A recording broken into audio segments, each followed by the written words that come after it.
Saudara, setelah mendapatkan perawatan intensif oleh tim medis SOP di Pusat Karantina Sibolangit, Sumatera Utara, orangutan Hope yang dievakuasi dari perkebunan warga Subulu Salam dengan kondisi kritis akibat luka sayatan dan tembakan serapan angin, kini kesehatannya mulai membaik.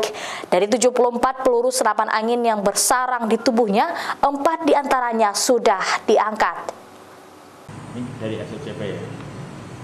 Beginilah kondisi kesehatan Hope setelah mendapatkan perawatan medis dari dokter SOP di Pusat Karantina Sibolangit, Medan, Sumatera Utara. Orangutan yang dievakuasi tim dari BKSDA Aceh dan SOP dari perkebunan warga di Subulu Salam, kondisi fisiknya mulai membaik. Dari rekaman video amatir yang diabadikan oleh Humas SOP di Pusat Karantina Sibolangit, terlihat Hope sudah mulai makan dan bergerak, namun kondisi mentalnya masih trauma berat, sehingga tidak dibolehkan mendekat ke kandang karantina Hope selain dokter dan perawat yang menangani orangutan itu. 74 peluru yang bersarang di tubuh Hope, saat ini 7 diantaranya telah berhasil diangkat, yang berada di bagian mata dan bagian tubuh peluru yang berada di bawah kulit.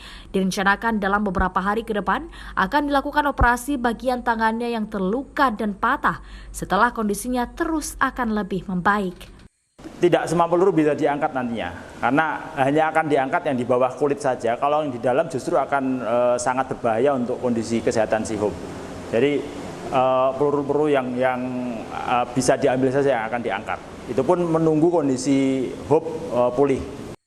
Induk orangutan yang dievakuasi dari perkebunan warga di Desa Bunga Tanjung, Kecamatan Sultan Daulat, Subulu Salam, Aceh itu telah diberi nama Hope. Kondisinya hingga kini masih belum stabil dan berada di kandang treatment karantina Sibolangit untuk mendapatkan perawatan intensif selama 24 jam. Hope yang berarti harapan, dengan harapan Hope bisa pulih dan bisa mendapatkan kesempatan hidup yang lebih baik.